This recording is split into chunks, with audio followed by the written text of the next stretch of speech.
Greetings and welcome to Flesh Wound Horror Live. I'm Flesh Wound Dan, joined by producer Todd.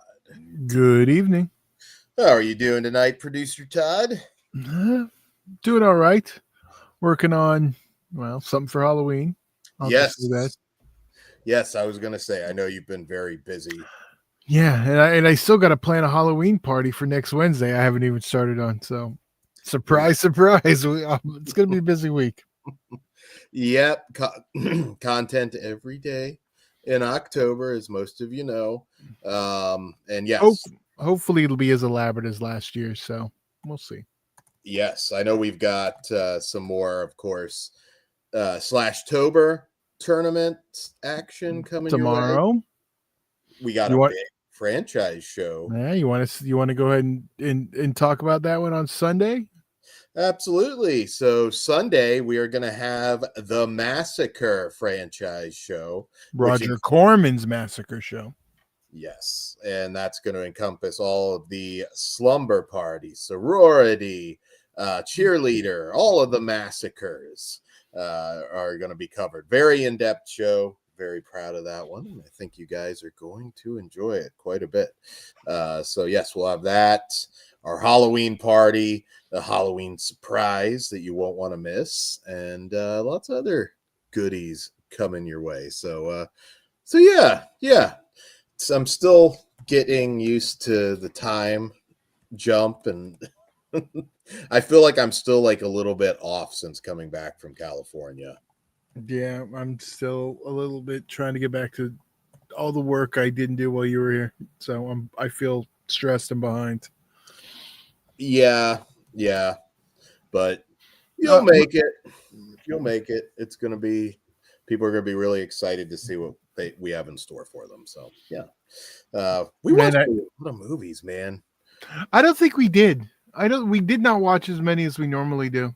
I guess maybe not as many because of the wrestling duties, but we did. Well, we watched some true crime too, though. We did, but as you pointed out, we watched, was it Dahmer last time you were here? Or what? One of them? Menendez? We watched together. Dahmer, I think I watched. Yeah, okay. So last time, yeah, I don't feel like we watched as many movies, but we were planning and working on the event more. Yeah, planning real life horrors and buying gimmicks and all that good stuff. Real life. No, look at the back vaginas, Todd. Real life, lots of back vaginas after the last tournament on the left. So yeah, no, good times. There was a header too, and if you haven't seen the last tournament on the left, you can get it right now for only $9.95. Hell yeah!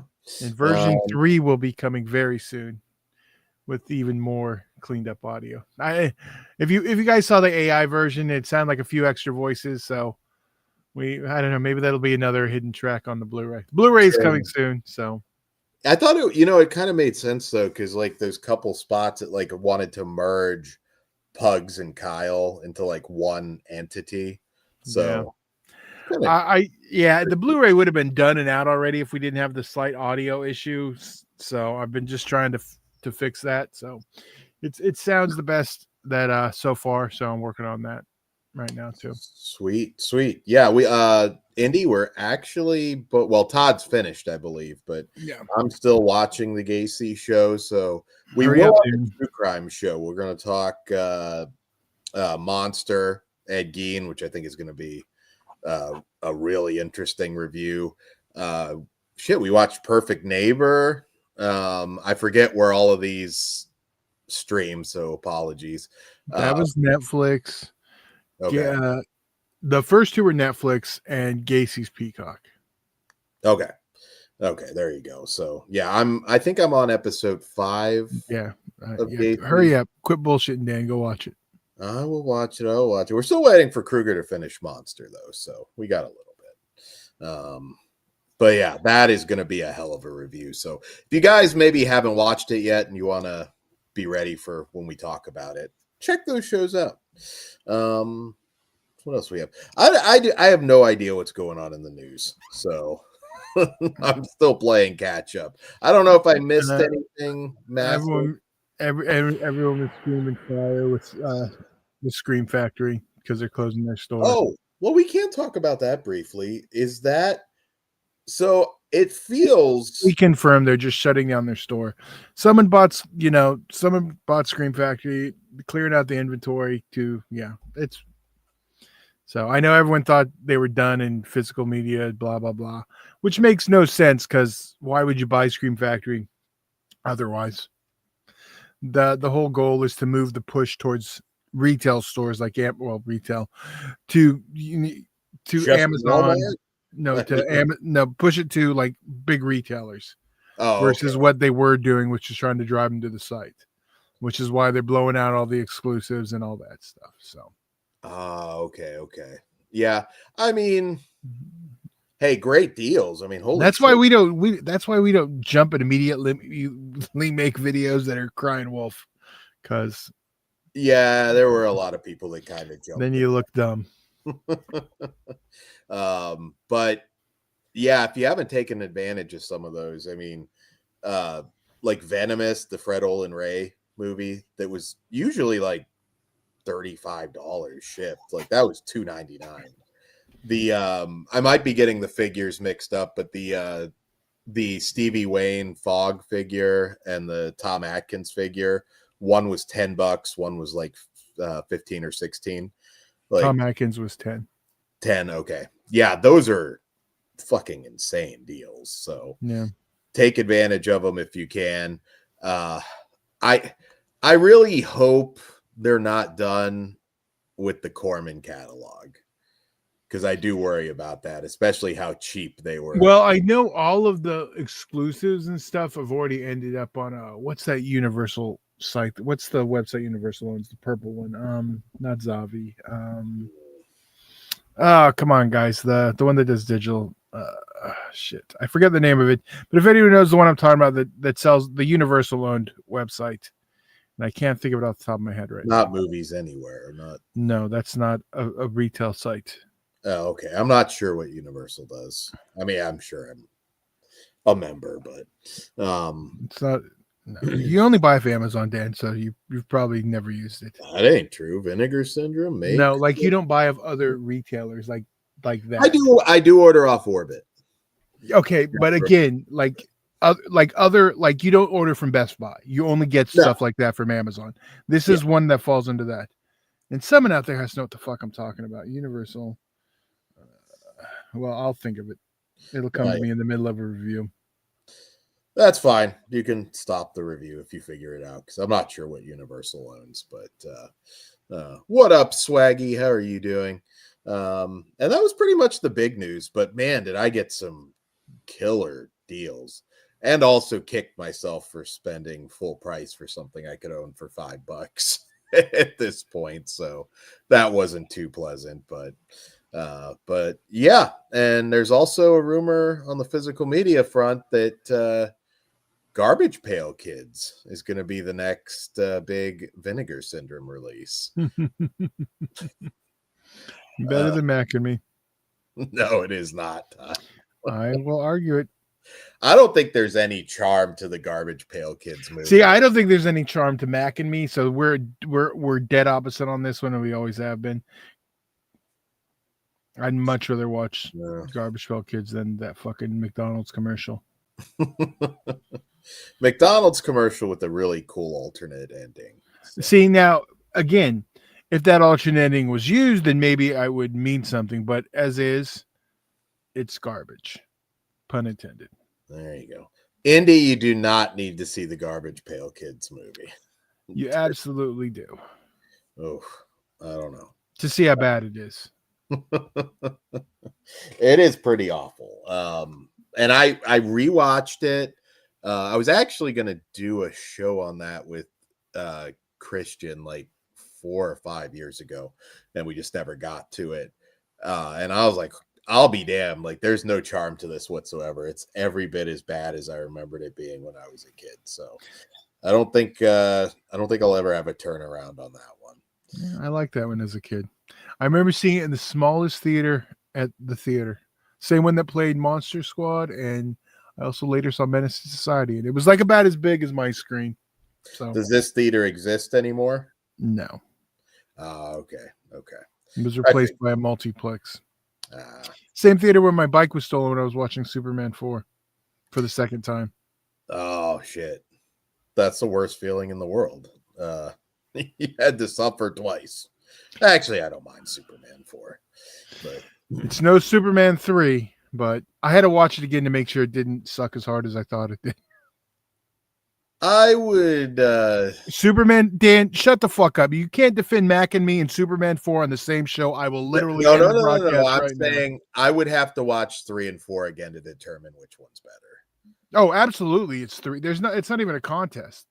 Probably not even for close. Richard Pryor. You might be right. Yeah. See, the thing with Superman 3 is you have to go in the right headspace. You're watching a Richard Pryor movie with Superman. If you watch a Superman movie, it's gonna. Plus, you got drunk Superman, rapey Superman. It's fucking all over. It's obviously a 5-star for me. Go watch my review. I love that fucking movie. But it's still my favorite Superman movie. So, as I'm wearing my favorite Friday the 13th movie too. So you see, my tastes are not the best. That's okay. I like hey, I like that Friday the 13th. And we got Ozzy to admit Superman 3 is better than 4. And Ozzy likes Superman 4 better. But he knows Superman 3 is a better movie. Well, there you go. Small victories. Ozzy's fucking lame, by the way. He was talking shit on that Trail of the Screaming Forehead review. And yeah. I tagged the director. Hopefully the director talks shit on him too. I want that to be a feud. You know what I really want? I want the director to offer Ozzy enough money that he gets him in a cameo where he gets like the lost skeleton just takes him out somehow. That would be awesome. He could be immortalized forever in Lost Skeleton 3. But yeah, I do like evil Superman fighting the evil computer at the end.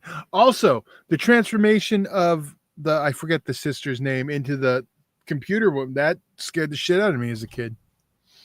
A lot of kids my age, like that was a terrifying scene. I've just never been a big Superman guy, but I obviously grew up with those movies, so I still have. Well, 3 is the best. Sorry, 1 and 2. I know Donner fans, but I love 1 and 2. But yeah, anyway, let's go back to horror. It's Halloween. We can talk about Superman. All right, enough with this Superman bullshit. Let's get into our first film of the evening from director Chris Stuckmann, a fellow YouTuber, and it is Shelby Oaks. And in this, a woman's desperate search for her long-lost sister falls into obsession upon realizing that the imaginary demon from their childhood may have been real. So a lot of controversy going into this one because, Chris Stuckmann, who's not in my regular rotation, so I don't know him well, but I've seen some reviews here and there. I don't know who he is, so doesn't mean a thing to me. Very big YouTuber. I mean, fair enough to say. He is very big. Not my world, but good for him. Yeah, good for him. He sort of made an announcement basically that he wasn't going to criticize films anymore. He was just going to talk about stuff that he likes. And so what the fuck's the point? I was going to say, like, if I'm at that point, it's like, I see you reviewed it. It's like, okay, you like it. I don't need to watch the video. Yeah. Is he a film reviewer? So you just said YouTuber, so I'm not sure. Yeah, he's a film reviewer. Oh, well, he's not anymore though. He was a film reviewer. Now he's just a film stroker. No, he's a film stroker. Well, if he doesn't talk about if he doesn't criticize, he's not a reviewer anymore. No, he's not. I mean, that kind of begs the question. But don't worry, we'll criticize your movie if we find anything too. That begs the question, though. It's like, I mean, I understand it is hard. Like, you don't want to like take a giant shit on the most recent Marvel movie, and then, oh, this is that asshole that said that Captain Marvel was shit. We're not gonna hire him to do Fantastic Four 2. Or not. Well, that's not Marvel. Whatever. Yeah, we're not getting the call from GCW anytime soon, is what you're saying, Dan. Pretty much, yeah. No call from Desert Eagle. He will never be in my contacts list. But yeah, so going in, I kind of knew. I was like, there's gonna be both ridiculously exaggerated reviews and ridiculously hostile reviews because of all that controversy. So I was like trying to go into this one more so than normal, like trying to hear as little as possible about the movie, because I didn't want any to be swayed either way. Now I can say I did enjoy this one. I know there was a lot of issues. There was some reshoots and edits with Mike Flanagan stepping in and getting his name on the movie and helping. I don't know exactly what that entails, but like I said, I know there were some reshoots. I kind of maybe get the vibe maybe they cut a little bit out, specifically with the husband of the sister that's going to look for her lost sister on the tapes. And that's Brandon Sexton the third, who we always call John Moxley.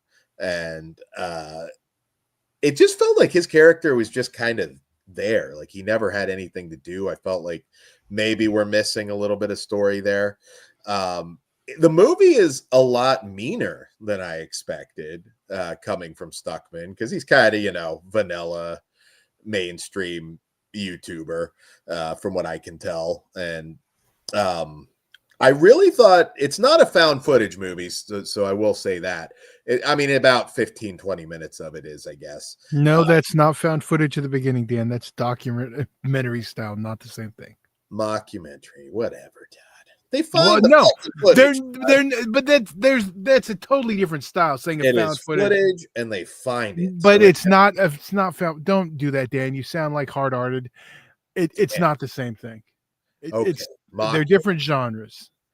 All right, mockumentary. I'm going to stand by they found footage, but I'm not going to say that they didn't. I'm not saying they didn't find footage, but it's not done in a found footage style. No, you wouldn't call Savage Harvest a found footage movie. It's a mockumentary. Like 15, and it's only like 15 minutes. Yeah, it's the setup of the movie. It's the pre-credit stuff. I think Camille Sullivan is a fantastic lead as Maya. I really like it. Kind of reminded me of, at least a portion of it, like Silent Hill, with her going into this abandoned town. I really appreciated some of the visuals. It's a lot better than I was expecting. I'd be really curious to see if there's going to be some kind of director's cut with this. Probably best not to, because if Flanagan stuck in, it's probably a case of a first-time director delivering a 2-hour and 20-minute cut that needed to be cut the fuck down to 90 minutes, which is what we have now. Yeah, I think 99 minutes, I believe this runs. And yeah, you're probably right. I would still 91. Be curious to see it, but 91. 91. Okay. There's some solid scares in this one. Like I said, there's some moments of really strong tension. It's one of those movies where once you get to the final destination, I think opinions are going to kind of vary. We talked a lot about weapons, obviously, this year. And, I was kind of in the overrated camp, because once all the cards are on the table, it was just felt underwhelming. I kind of really liked where this went. Again, I'm dancing around. I don't want to spoil the movie, but once we get like all of the reveals, I think it holds up. And again, I appreciated the meanness in the particularly as we get towards the final act. And I was not expecting that. I really thought this was going to feel more like a very safe, vanilla Blumhouse style horror coming from Stuckmann. And again, I don't know that guy personally at all, and I don't, his channel again. And I went in without any of all this other nonsense you had going in. Like, I still don't know who Stuckmann is. Other than that Mike Flanagan was producing, that's the only thing I knew going in, literally. Don't know anything about his YouTube, don't know any of that stuff. So I just went in to see what it was, and I had a good. It may seem like I don't like Stuckmann, but like I said, I don't even know who the fuck he is. He made a solid movie. My only real complaint is we have a huge time jump that doesn't feel like is ever really expressed. Yeah, I was also going to ask you, and this is not like a big deal, but I believe at one point they say that the sister was like 18 or something. There's a 12-year time jump somewhere in this movie that you never really feel. Yeah, well, she looks like in her 30s in the beginning too, so it's a little thing, but I thought that was kind of, I don't know. I might have had even I'm not even talking about the way the woman looked. Like, there's no way you could, like, there's a point she's watching something over and over. Am I supposed to just gather that was 12 years of her rewatching the same thing? And that like you need to give me some kind of notion there's a time jump, because you can't really, like, I thought maybe I missed an on-screen thing, but all of us didn't catch, like, we all just were like, yeah, there was a, because there's a time jump from a line later, but it's like you don't, that's my only real complaint. Because like you said, it's kind of nasty. I had a good time with this. I would recommend seeing it in the theater if you can. And is it a ghost thing? I would not say what it is, just because, Yeah, I know. Well, he's not on tonight, but I know Pugs was disappointed in where the movie ends up. I really wasn't, but I get where he's coming from. But I was fine with what, like, I'm not what could have been. What we got, I enjoyed. Yeah, and even if it's not a found footage movie, just kind of, let's just say, adjacent to that, it or mockumentary, just comparing it to all of those, I can't think of too many off of the top of my head that have the cool visuals that this I have to push back on the adjacent, because it's not a found footage. Only that only the setup is. It's a feature after that. Even to compare, it seems like a disservice. It's not those things. So why would you compare it to those things? Like, I'm not going to compare this to Blair Witch. Why would I? Well, we cut to the footage that they find and everything. It's adjacent, Todd. I'm letting you have that one. It's not. I see. I don't even feel like it's adjacent. Okay. Just because you use a little as your premise and setup. Well, there was is the ring found footage because they keep watching the tape? No, but you could consider it adjacent. But they found that footage, though, didn't they? They did. Found footage. My point is, 1 + 1 = found footage. What up, Ben? Yeah, fair enough. Okay. See, this is why this guy's a fucking cocksucker. I say it's dismissive. You fucking do it, and then he's like, "Oh, okay, yeah, you're right." I said that I'm bowing to you. That's fine. That's fine. Thank you. See? Thank you. Yeah. Thank you. I don't have anyone else to check this motherfucker here. Thank you, Ben. Thank you for joining us. Damn. 8mm is awesome, is what that is. All right. So we're not vanilla here. Sorry, what's his name? The director? You know what would be funny as shit? I was thinking this going Yeah, Chris Stuckmann. We're not vanilla here. Sorry. I was thinking this going in. Wouldn't it be really funny if you had like some big directors just release a review shitting on this that he gave poor reviews to in the past? Yeah. So all in all, I think it's a good time. And if you haven't watched it, perfect time to watch it. Lots of atmosphere, good acting from everybody involved. Right movie for the right time of year. Exactly. And it is, if you're like me and, the Bloom stuff all kind of just blends together and feels like the same damn thing. This is not that at all. This movie does have balls, and it's a good time. There you go, Stuckmann. We even give you a couple quotes you can use. There you go. Yes. This movie has balls. Yes. He's a big fan of the Hat Man, no doubt. I'm sure. God, honestly, now he's deleting it. He's backspacing as we speak. Huge fan. If you're not everyone can be as cool as Paul Ragsdale, we'll just say. Fuck yeah. All right. So I give this one 4 stars. I really did like it a lot. It's one of those ones too. I will probably watch a second time. Might go up, might go down a little. I don't know. But I had a great time.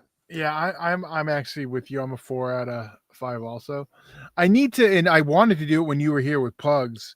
I still want to revisit Traumatica and see if it's. I think Pugs will have riot of the century. Yes, I think Pugs will agree it's the laugh riot of the century. So yeah, we didn't get to watch that with him. I was disappointed, but all right, and there we go. Felt like Lovely Molly, because we were too busy getting his karaoke on, and we were recording some special audio coming up soon too. So we got sidetracked. So we didn't get any. Ben, Lovely Molly. I'm spacing on the actor's name off the top of my head, but the main male actor in that, I think the boyfriend. It's been a while since I watched that, but Google that because that is a true crime story. He went fucking nuts.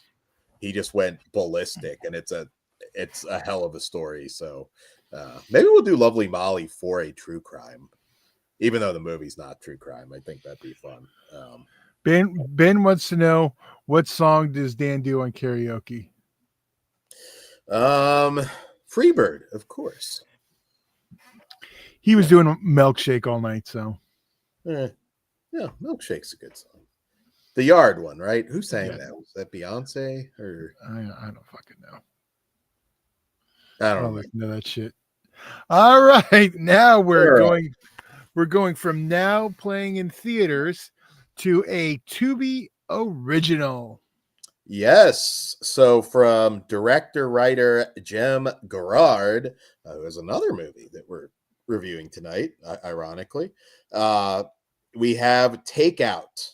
In this film, 3 co-workers on the night shift at a remote diner get in over their heads after digging for proof that one of their customers is a bloodthirsty serial killer. So Takeout. So we haven't done a Tubi original in a minute. It feels like when Lowlifes came out, like that was one that a lot of people really championed. And I wasn't as big on it as I don't remember. I think you liked that one a lot, but I think everyone but you did, Dan. Yeah, I was a little softer on it, but it didn't feel like a Tubi original, and I think we can all agree a lot of Tubi originals are made with couch change. so the really good ones, the really truly good ones, there's fun shit, but they're few and far between. So going into Takeout, I didn't particularly expect much. This director, though, has done some good work in the past. Killer High for Sci-Fi Channel, which I know Ben in the chat's a big fan of. That's a fun one. Also did Slay, the vampire drag queen movie that I don't think I actually saw that. I was looking and I was like, okay, I might have to still watch that because I've heard good things. And we'll make up for that tonight. And, of course, a movie that we'll be reviewing later, R.L. Stine's Pumpkinhead, among many other different TV shows. And, yeah, so the director's done really good work. I'm going to say I enjoyed this way more than Lowlifes. This one's a little banger. I thought it was really good. Some nice red herrings. Because, the whole movie basically takes place in this fast food joint. And it's kind of, I don't want to give too much away, but it's kind of like there's twist upon twist. It's super suspenseful. I think the lead actress is really, really good. You're rooting for her. She's likable. The staff and everything. It reminded me a little bit of Open 24/7. Yeah, Open 24 hours. Yeah, that's another similar one. We also had that movie we reviewed a year or so back about the sniper that had the lady kind of pinned in the gas station. Right. So there have been some similar movies, but ironically, for again a Tubi original, that I don't think this one had a bigger budget or anything. Like this was an awesome thriller. Like I was very, very impressed. And again, as we were watching it, even you and I were kind of sitting there like trying to figure out like see that's where I'm gonna go with my complaint. I thought it was fairly obvious because I called that shit pretty immediately. Well, we both know who it was, and I'm trying to dance around it, but I know, but I'm saying like I knew like it. Yeah, there's a point. But even before the point, you were like, no, you were trying to pin it on something. But anyway, yeah, there was. Yeah, well, if you've seen it, you might know where I'm going. But And the slasher elements are all really strong. It's suspenseful. It holds your interest for just being, again, a one small little location. I thought it was, the humor worked, just everything. This is shockingly, it could be the best Tubi original I've seen. I'd have to go back and really think about it, but it's certainly one of the better made ones. And yeah, this is a solid little flick. Yeah, Todd, do you like it more than Lowlifes? I'd have to watch Lowlifes again, but it's possibly, I don't know. I'm it's definitely up there. I don't have a solid answer. Yeah, this one again, it's very, because she's got her little sister in there, and that adds some suspense, and yeah, it really shockingly worked out well. I think you guys should go out of your way to see it. I know Tubi, sometimes it sucks with the commercials and everything, but this Well, since Dan froze up and probably lost his signal, a lot of Tubi originals don't get a lot of buzz, and they don't get a lot of advertisement either. People just have to find them. You froze up for a minute, so I was starting to say something. Am I okay now? Yeah. Indy brings up drive-through in that kind of location, like the story from Body Bags. Drive-through is one that I do love that we did cover, and I think our first /Tober that is one that I do really enjoy and recommend too, as an underseen slasher. Yeah, no, Drive-through is great. That's a good one to pair up with this. This is a great thriller. I think you guys should check it out.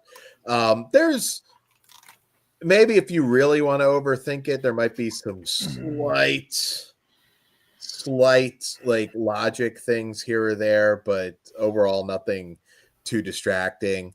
I thought this movie kicked ass, and you should check it out. Any closing thoughts? Short and sweet. No. I'm 4 stars. Yeah, I'm a 4 too. I was going between 4.5, 4, but I'll give it a 4 also. Definitely one I will watch again. Yeah, we'll see if the director's other film fares as well. And I'll have to check out Slay, because I'm not entirely sure that I've seen that. She also did 2 invasive movies that also I know some people have talked about. But well, we don't have Slay tonight, but we do have some theatrical drag queens coming up next. We do. Is that? Yes, that is next. Shit. We're rolling along. So brand new to theaters, we have from director Tina Romero, and yes, that is the daughter of George A. Romero. We have Queens of the Dead.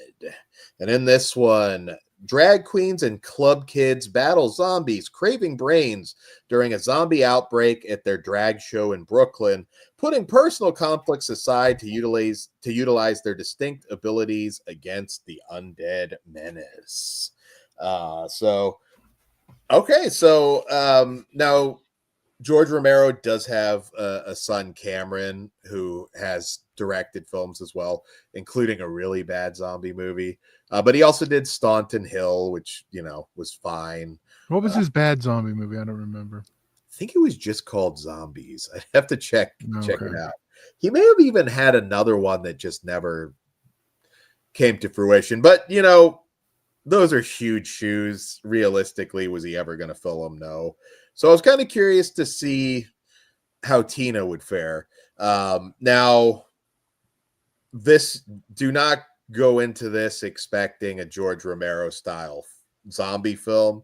I think she was smart to not just try and retread her dad's work. I think this is its own thing.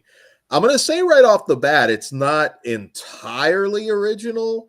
There is a film called The Dead Don't Die in Dallas with different LGBTQ people being held up with these Bible thumpers in a building during the zombie apocalypse. That one also reminded me a lot of Zombies vs. Strippers from Full Moon.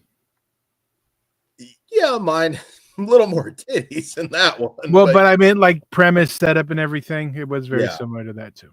Yeah, I can see what you're saying. Yeah, that is true. I think different people may They both appeal to different groups of people. Yes, this is true. But The Dead Don't Die in Dallas was actually a really solid film that had comedic elements, but was a little more serious than this one overall. But I will say this one is very much about the characters. There's nothing special in regards to the zombies themselves, and that's fine. This leans more towards just being, it's a horror comedy, but heavy emphasis on the comedy. You're not getting insane George Romero gore gags. I mean, it's an R-rated movie. There is a little bit of blood and gore, but if you're looking for that, you're gonna be disappointed. It's basically a comedy. Now there are a couple surprises in there for George Romero fans. One will be obvious, another not so much, and I probably wouldn't have recognized it if it weren't for our good buddy Chris McGibbon, because I won't say anymore, but keep an eye out for Easter eggs from George Romero's film. I also thought the Blitz Berlin score, heavy homage to Day of the Dead. I thought that was really cool. I didn't know how much was homage and just cues. It was fucking yeah. They remixed a little bit of it, but yeah, it was that. I thought that was cool. I'm really curious. Katie O'Brien, who was in Love Lies Bleeding. She was, they were Kristen Stewart's love interest in that movie.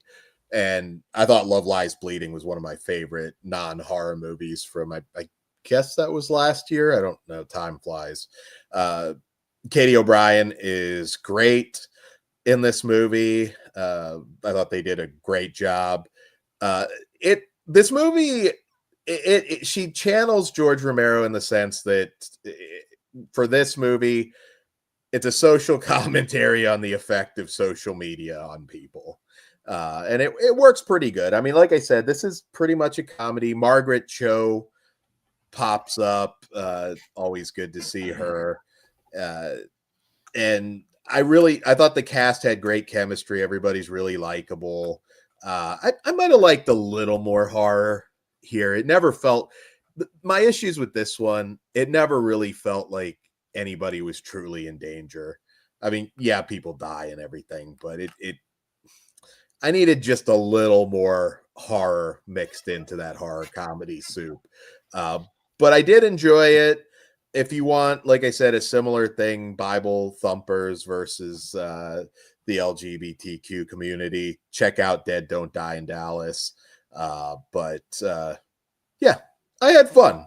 I had fun with this one. I thought it was solid. Just needed a little more horror for my taste. And this one will be on Shudder, so if you don't want to get out to see it, yeah. Oh, it is. Okay. Yeah. Well, didn't this one have the Shudder at the beginning? My brain. I didn't think so, actually. Was it IFC then? See, I could have. See, now I got to double check. Yeah, I mean, it might end up on Shudder anyway. No, I thought it had the Shudder. No, okay, I only saw 2 movies yesterday. It 100% was a Shudder one. Okay, my bad then. I did not even know. Because I even note like it's Shudder.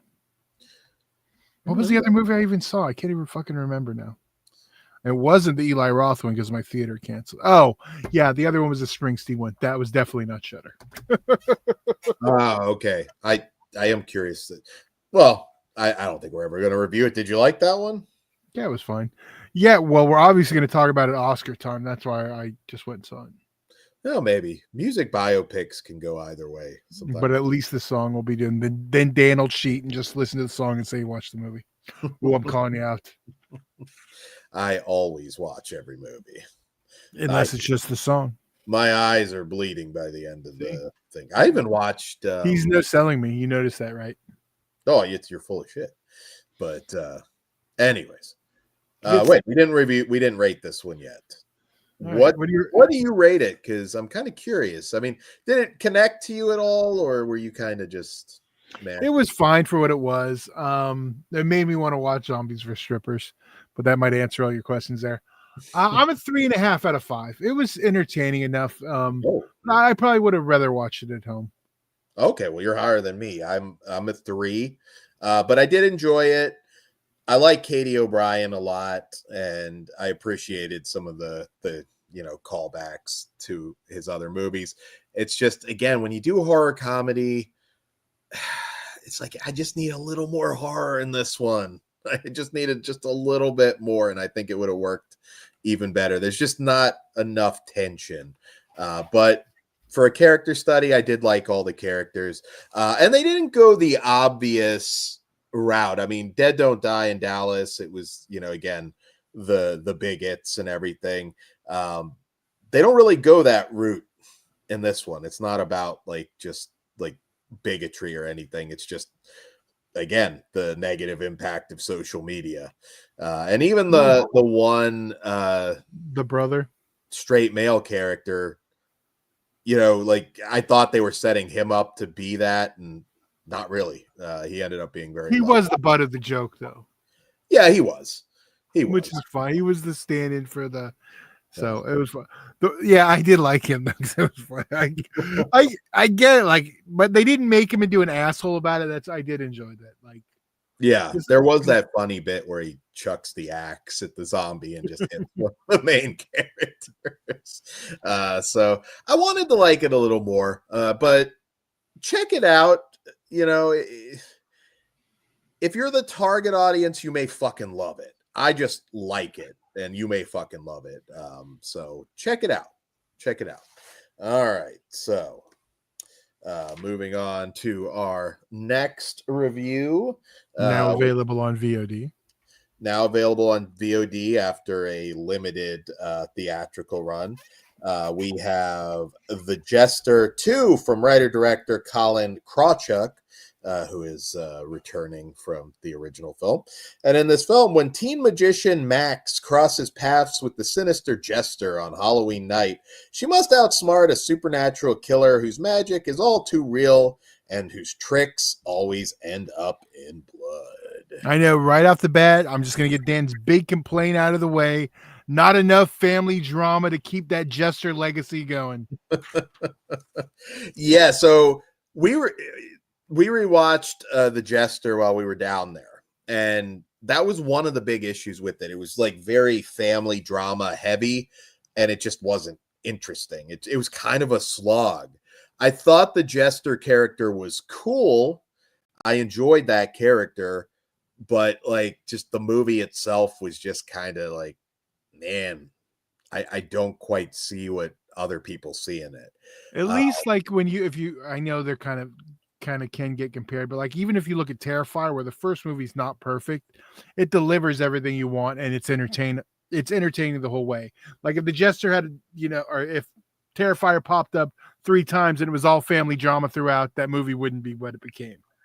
Yeah, and I don't want to say this doesn't have to be what Terrifier is. No, it doesn't.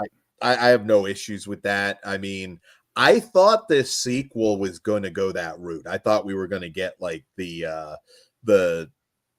this is going to be the ultra violent Jester sequel. We're going to see him pulling cards out of assholes and ripping skulls off and fucking them and all that good stuff. It still is not that. This is not a Terrifier cash in. I thought that was exactly what they're going to do, and they didn't. So it is way better than the first Jester. I think the Max character is a much more interesting lead. I don't think that there was bad acting per se or anything in the first film. It just, again, it was just kind of a slog. It was a lot of I get it. Let's just fucking move on.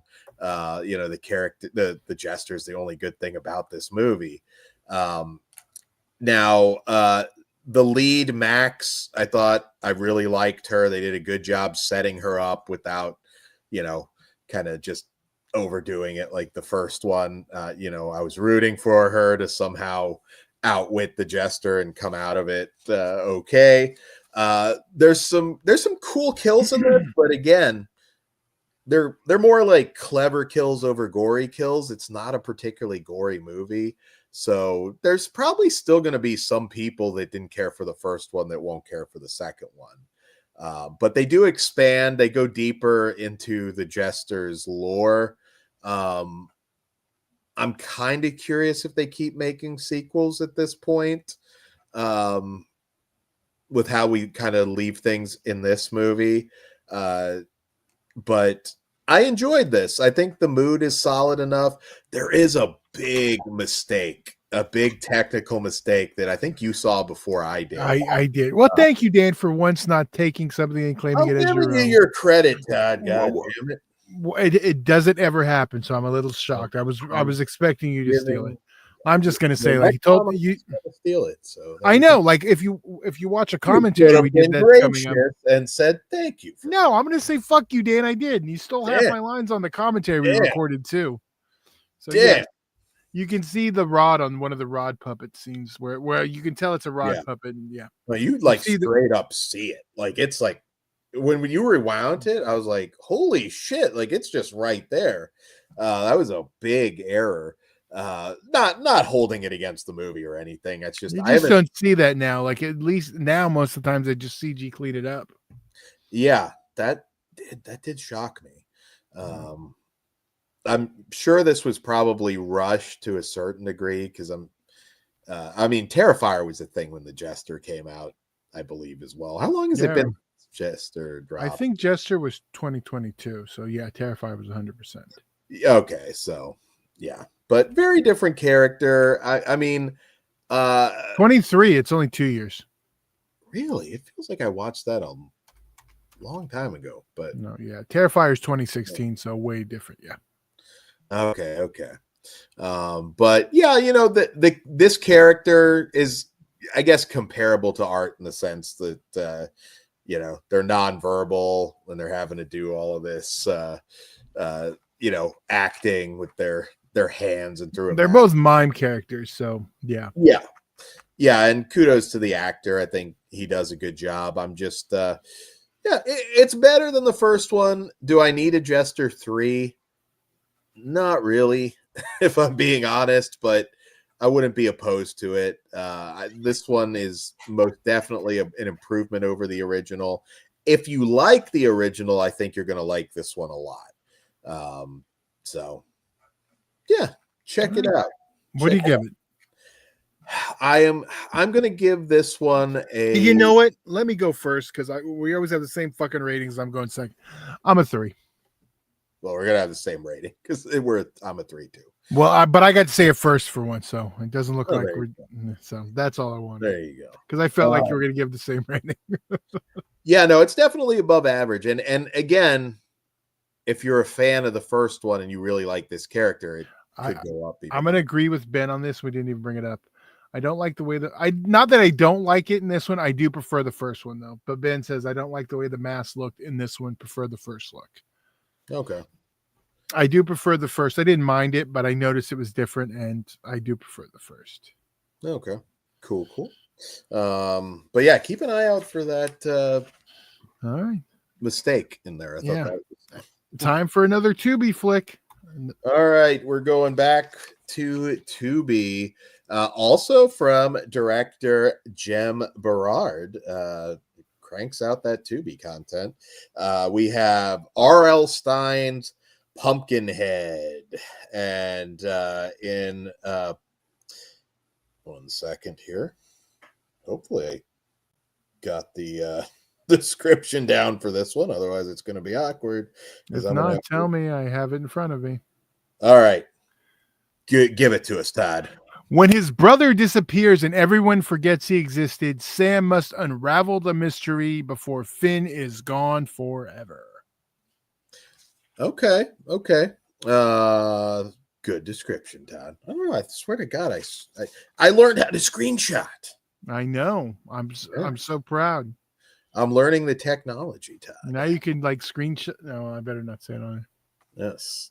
All right. So we actually did see maybe not last year, although it might have been, or a couple years ago, that R.L. Stine movie Zombie Town Yes. in the theater, That which was had last year. Chevy Chase and Dan Aykroyd in it. So there have been a lot of R.L. Stine movies recently, or at least a few. This is actually based on the 1999 short story collection Nightmare Hour, which again, I appreciated R.L. Stine. I wasn't like the R.L. Stine kid. I was already kind of reading more, more adult horror stories at that point. So I get that he's a major reason why there's a lot of you even just watching this show now. He introduced you to horror. So massive, massive impact on the genre. But I never read the short story.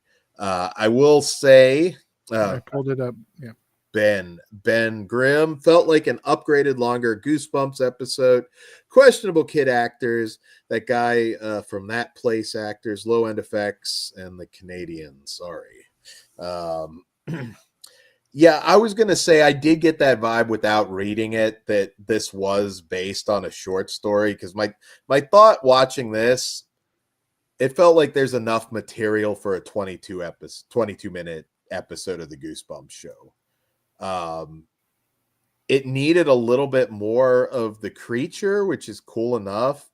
I felt like, I don't know, there was also a lack of development for the town itself. Like, I wanted to spend a little time in this town, but we're always just kind of in the same place. Like, we don't really get to get out there and explore this creepy town. I think I preferred Zombie Town better. That one didn't feel like... I thought you hated Zombie Town. Unless I'm mistaken, I thought I enjoyed I'm pretty sure you absolutely hated it. I'll have to go back and check my review. Like, I remember you being very upset with it. Huh. Interesting. That's not how I remember it, so I'm going to have to go back and look. Unless I'm thinking of some other R.L. Stine thing. I think you're probably getting it confused with that Mel Gibson kids movie that you did like. No, I do remember that. But okay, well, because I'm pretty like you almost mocked me for me enjoying it. I feel like all right. I'll have to go back and consult the review. Maybe my mind's playing tricks on me. But that one I do remember not feeling like a 22-minute story. Like, it just felt like a more fully realized. It was a very little kid. It was less Goosebumps than Goosebumps. It was very light, like, I think that was probably but I remember that it was definitely junior fare, not horror fare. Well, I think pretty much most of the R.L. Stine stuff is. I know the Fear Street is like supposed to be YA, so I'm kind of going into all of this. Like I said, you can tell me if it's accurate to the story, but the little bit of research I did is like this might be like a 12-page story, so it kind of feels like it. I will give this movie one bit of credit, though.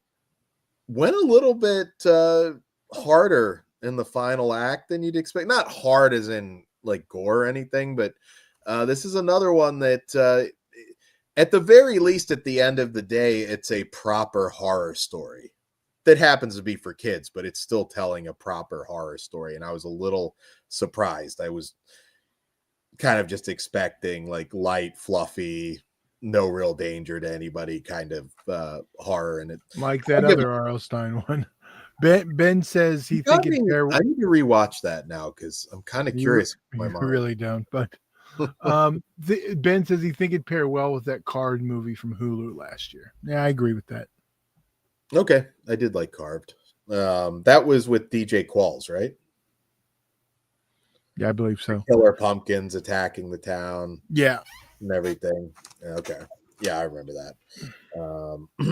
So, yeah, another weird thing about this movie, and again, I know it's a kids movie, but what these kids will do for fucking candy Like the gag where they were willing to like basically like fuck over the sheriff just for free candy by switching costumes. I was like, my God, do you not have food in this? Dan, you know, I just realized this when you left. This motherfucker eats a lot of fucking candy. Every time this guy comes, I feel like I have a cavity when he leaves because I bring a lot of candy. I ship it out. You do. You need to fucking knock that shit off, Dan. Well, I don't Stop normally eating candy. I don't eat it. I don't believe that. I eat a lot of it there because, yeah, you gotta have snacks when you come to places. You appreciate. I know Pugs ate all of the pumpkin spice pretzels that you don't have in California. No, they're still. We have those in California. Just I don't think Pugs go shopping for fucking pretzels. Well, I've had them before too. But well, now you're not going to get shit next year. Todd. Good. Stop bringing crap because then my teeth are fucking falling. I feel like I got a cavity now because of that shit. It's that gummy shit. That's why I tell you I don't want that shit. He has hard candy, soft candy. I bring a little bit of everything. I bring a little bit of everything. I bring joy. I got a whole fucking bucket of fucking candy now in my goddamn snack drawer. Yeah, well. All right. So I don't want to be too harsh on this one, but I think there's, even if you're looking for something to watch with your kid, I'm a generous 2. I'm in the middle, 2.5. Okay. Yeah. And now, even though we saw it theatrically, now available on VOD as of today. I saw it twice theatrically, so there's a spoiler. Yes, this is a review that is well, a little bit in the making because I went to. I saw this like the day before you came out, and then we saw it like a week into your trip, I think, almost. We've both had canceled screenings lately, which really pisses me off because I like just don't fucking book it if you're going to cancel it, especially once you're at the theater. No, ours are different, Dan. Mine was for a corrupt file. Yours was to replace it for a different showing. Yeah, but it was just annoying because like I was sitting in the theater thinking like, what the fuck is going on right now? There's been no trailers. Yeah, and then I had a lot of chaos leading up to the trip anyways. So yeah, I was like, all right, I'm not going to get to see Boner Lake. This sucks. I hope it's not a case of Malibu Horror Story where it just kind of just disappears. Although it's not because it's now available. Both are now available on VOD. We will have a Malibu Horror Story review at some point. Yes. But yeah, Boner Lake from director Mercedes Bryce Morgan. And in this film, a couple's vacation at a secluded estate is upended when they're forced to share the mansion with a mysterious couple.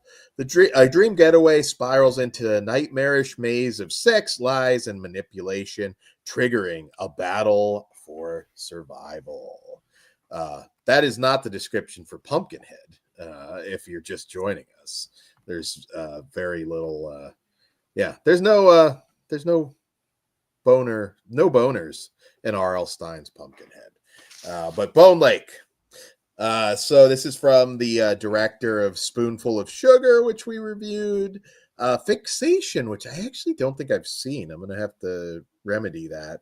I'll say it right off the bat, like a really good double feature with the David Twohy film Perfect Getaway with Mila Jovovich, Timothy Olyphant, Steve Zahn, and I'm trying to remember the other girl, Kylie Sanchez, I believe.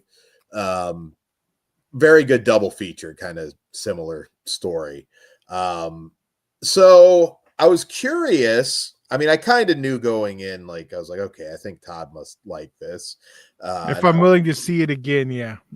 Yeah, so I kind of knew that I was going to get an entertaining ride from Boner Lake. Bone Lake, just in case you guys are going to Google it. Fair enough. And hold on, Todd, 1 second. Am I? You're fine. I'm okay.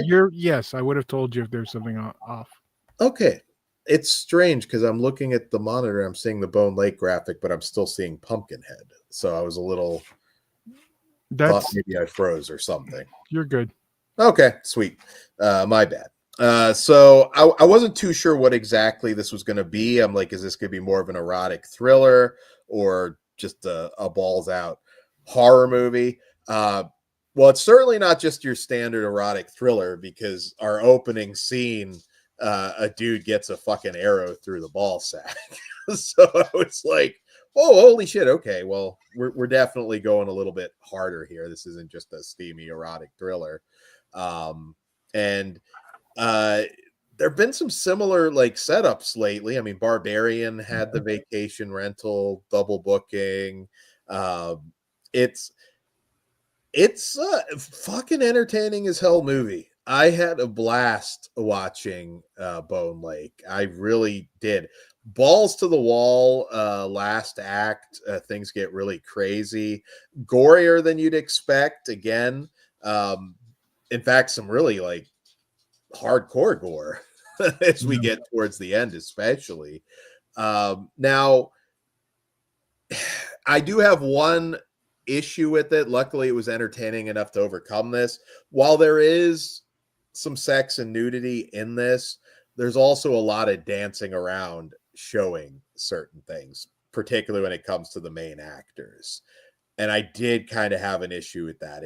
It goes a little too soft on the sex, considering it's a movie very much about physical intimacy. There are a couple points where I was just like, see, this is Dan being nitpicky because it delivers the goods. It gives you that. It's just not an erotic thriller. It's just a thriller. It's a very heavy. It is, but it's nothing that's required for what's missing. I think I could have used just a little bit. I'm not asking for a bump and grind. That is just Giggity Dan, though. That's fine. Giggity Dan is awesome. And again, I fucking love the movie. It's a kick-ass movie. There is, if you've seen it, you know what I'm talking about, but there's a scene with the ring where I was like, okay, putting myself in this person's shoes, I'm gonna start fucking shit up at that point. And I had a little bit of an issue with that particular way the character handled the ring scene. But yeah, this movie's just fun. I think he's just like kind of like, what, like, is this really happening? Like, I get like, but would you not in that moment? Again, Dan, you're thinking you always have a clear head and you react the way you should. That's not the way life is. I don't know, but I also get like, you like this did this motherfucker really do that? And you're kind of thrown off. So your reaction may not just be throw meat paws, Dan. Yeah, I think meat paws would be thrown at that point. I would know that there's something seriously wrong at that point, I think. But he's also the guy who holds your big break. So I don't know. At that point, I'd be questioning that too. But I mean, how fucking hard is it to get somebody that you basically don't even know, like, hey, here, read my shit? Like, that's very hard. Right. I mean, I don't know if you could call them scripts, but I've written scripts and like, yes, I'm not going to read this. But yeah, it's a commentary on complexities of modern relationships. It's a lot of fun. I would have liked just a little more spice. But this is a good time, just party movie. Million miles an hour. You're never going to be bored. And again, I'm not saying there's no sex and nudity. It's just could have used a little more of that from the main cast. But it's suspenseful, gory, fun, sexy. There's something here for everybody. And I do think you're going to have a goddamn blast. It is getting a Blu-ray. Luckily, I was happy to see that there is a Blu-ray up for pre-order. I don't know exactly, or no, it is on VOD. Literally, Dan. Yeah, the graphic, and I've said it like 4 times. It's weird because I'm staring at the Pumpkinhead. I'm confused, but whatever. I've still said it, and quit referencing it. God damn it, Dan! It just my bad. I was confused. I thought I was frozen. Okay, well, you end it. Yeah. Probably got a couple of the highlight kills of the year for me, which I was not expecting in this movie. It goes gorier than you would expect. So, all right. Todd, I think you're going to be high. What do you rate this one? I've seen it twice. I really love it. Yeah. I'm going to give it a 4.5 out of 5. Okay, I thought you were going to go the full 5. I feel like I need to watch it one more time. I'm predicting this is going to be very high. You know what? Fuck it. I'm going to give it a 5 because I did love it. Well, I've watched it twice. Dan's right. I don't know what I was holding back. Yeah, because I feel like this is, again, I'm just predicting this. You don't have to say anything. I think this is going to be in your top 5. It's going to be, well, we do a top 10 though, don't we? We do, but I think it's going to be. Oh, you're saying you're going top 5. Okay. I think you're going to put this one in your top 5. Okay, we'll see. Well, I don't know yet because I don't do my thing till the end of the year, and like then I kind of organize by what I still feel. And question. Chris asks, is it a horror or slasher? Well, both. It's definitely it definitely qualifies as a slasher. There's some pretty gory killings. I don't think it qualifies. Not a lot because it's a small cast. Yeah, I slasher is like guy killing people. I don't feel like it all. Yeah. I would say yes. No, I'm going to disagree 100% on Dan. No, it's not a slasher. Well, when you see the movie, comment what you would qualify this as. I mean, it's in a. This is not Friday the 13th. This is not The Burning. This is not a slasher. This is closer to a 90s psychological thriller than anything else. Yeah. Yeah. It's so calling it a slasher is going to set it up way higher. It's got the erotic thriller element. It's got a lot going for it. I don't feel the erotic thriller element. I feel 90s psychological thriller. Oh, I'm surprised you wouldn't. No, this is closer to OG Hand That Rocks the Cradle than it is Basic Instinct. Pacific Heights than fucking Sliver. That's why I'm saying it's more 90s. But it's a because they're all trying to seduce each other. But it doesn't. But because this again goes. Erotic thrillers aren't gory like this. No, but the fact that it doesn't lean into the nudity also goes with my 90s erotic thrillers over. Sorry, my 90s. I just fucking said it. Obsession thrillers, however you want to. Yeah. Versus erotic thrillers. No, fucking psychological thrillers. Yeah. Whatever it is, it's fucking awesome. And I'm a 4.5. Like I said, couple minor things, but I was thoroughly in. Dan's boners 4.5. And does it have boners and lakes? Yes. Boners and lakes. Yeah, it's got boners and lakes. Yeah. Fuck yeah. I want a boner lake poster at this point. So yeah, check it out. The Blu-ray will be coming out. I think a lot of you in the chat, even right now, are going to love this movie. Yeah, so. Definitely worth a rental. Go check it out. Definitely. We don't see any bones in the lake. You're right, Barney. I don't think we see any, but I think there's implied bones in the lake. So no, well, I mean, yeah, I'm sure there was at least a half shot. And I like it kind of reminds you at the beginning, like, don't be a pussy when you're making your art. There's a conversation that brings it up. And I mean, that's why everything's so fucking bland and vanilla now, because no one wants to piss anyone off. And sometimes you got to piss people off to make something. Absolutely. If you make everything the same, you look at the box office now, and most mainstream movies are flopping because no one's trying to do anything. They're just trying to make everyone happy. And then art suffers. No, I agree. I mean, it's wild. It's like all of the bigger movies that, I mean, we're in October. There could be some that sneak in, but most of the bigger movies, I mean, Sinners was a pleasant surprise for me, but a lot of these movies like Bone Lake that probably didn't even make $1 million aren't getting any attention. It's sad. But we will continue to champion them. So let us know. A lot of interesting mix of movies tonight. Ben says AI will know what we like. Oh yeah, no, that's getting scary. These AI songs. Cliff Booth has got one on Discord about Fairuza Balk, which is highly offensive. But Yet at the same time, I'm amazed that just some fucking machine just spit that out with a few prompts. It's impressive.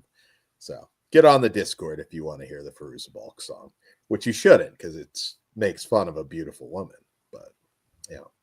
So Todd, once again, we have coming up for you guys. We got our Halloween party, which is wait. Hold on, Dan. What did you rate Bone Lake? I wasn't even paying attention. 4.5 stars. All right. You got to listen to me, Todd. I try not to. 2 weeks with you is more than I need. Then I've had to do like 2 hours. This is too much, Dan, for me. I need a break. I have actually been finally watching our wrestling show, and you know what? I think we put on a pretty goddamn good show. I've really finally been able to fully absorb it and see how good everyone was. You always have some shit that goes wrong, but it's like I said, I think everything all of the matches, all of the matches I think delivered from the pre-show to just everything. Like, I don't think we had a bad match on the card, which is rare because there's always like something that just doesn't quite connect, especially with all the crazy gimmicks that we had. You know, we only one gimmick we didn't pull off, and that's because we couldn't find the goddamn beehive. So you got a taco instead. You got a taco with a mustache. Is what you got. It fit with the mustache. Okay, anyone, I'm just gonna ask now. Fuck it, we're done with the reviews. Anyone that watched the tournament, did you guys catch the fake mustache on our referee? That was like a big sleepaway camp joke that like went over 99.9% of people's heads. What's with the mustache? I mean, there was a lot of dicks in that match, dicks and forks. I was proud of the forks because it's like we've seen in death matches the fork boards. But you don't see people bumping into just a pile of metal forks. So I thought that was kind of cool. And Guy, cool. First death match. I thought he did pretty good. Well, he didn't win, so not that good. But he didn't win, but maybe the party captain now is going. Maybe. Just going to be the new Matt. I think it's probably the first time he's been threatened to be fucked to death in a wrestling ring. So, yeah. The fuck his asshole chants seemed to scare him a little bit. And I've decided what match from the Baldies. Yes, led by cheerleader Dan. Do you have your big pot too? I'm still the mystery of the missing pussy, Todd. Man, there's so much. Like I was like, what happened to that? What happened to that? What happened to that? What happened to that? What happened? I forget these motherfuckers are just fucking. Like I would have liked to keep both of our mannequins, but we got one. Technically, one did get broke anyway. The base did, so we'd still need another one. But now we got one full one. There you go. That's the bright side. I'm calling it now. That's our signature match. Yeah, I have some ideas to do with the same concept that we'll have to talk about. But yeah, no, I think it came off great. Everybody seemed to have a blast. Shotgun in the next one. Got it. I'll make note of that, Dan. On a pole. We can do it. Just put some poppers in it when it. We'll figure it out. Let's see what Johnny Phillips can come up with. Yeah, especially. Yeah, I mean, we've barbed wire wrap shotgun. We might have issues with Johnny. He does so much, not just for us, but just for the deathmatch scene. That guy is fucking awesome. Yeah.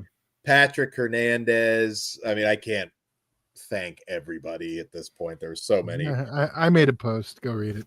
Yeah, go read Todd's post. But Flores, you did a great job. Yeah, I'm very proud of the show. I thought it was just a great time. And my God, that the ending of Kruger in the final with Sage, that was really cool. Thank you, Jeff, for letting us destroy your television.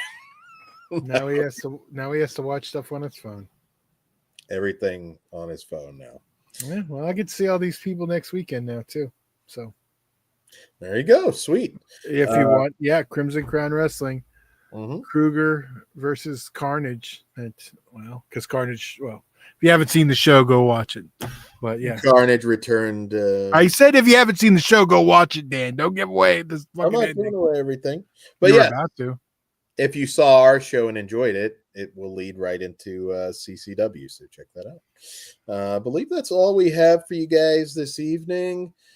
Stay tuned. We got that massacre show, the Halloween party, more Slashtober. Actually, the last Slashtober episode with Lethal Target and Alien 3000 we got to do together in California, and that one I thought was pretty funny because I was not expecting Kruger's take on something. So if you haven't, catch up on Slashtober Aliens versus Predators tournament.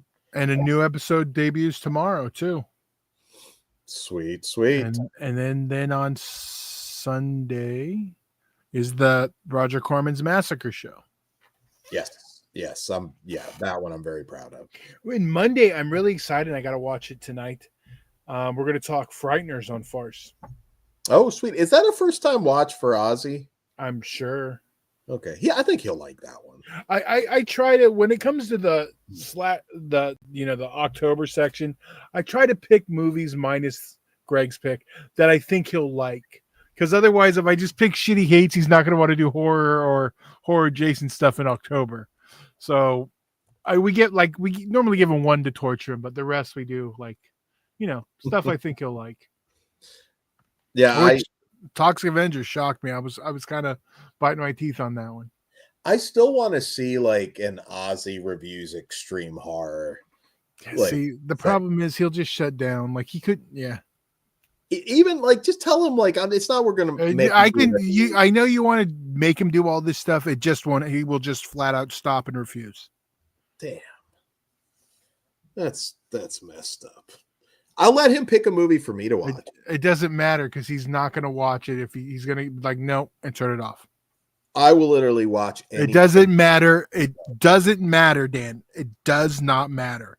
Whatever you say or promise to do, it doesn't matter. Don't get your hopes up. Don't do it. Knock off your obsession with Ozzy. We need to have a charity reason for him to watch like something off. It doesn't. He's not going to. He will not do it, Dan. He's gonna just say screw. No, he's gonna say. Well, no charity's gonna make him watch some fucking. I almost said some stupid shit that we're gonna pick. So your logic doesn't work, and I know him well enough to know he will just not watch it.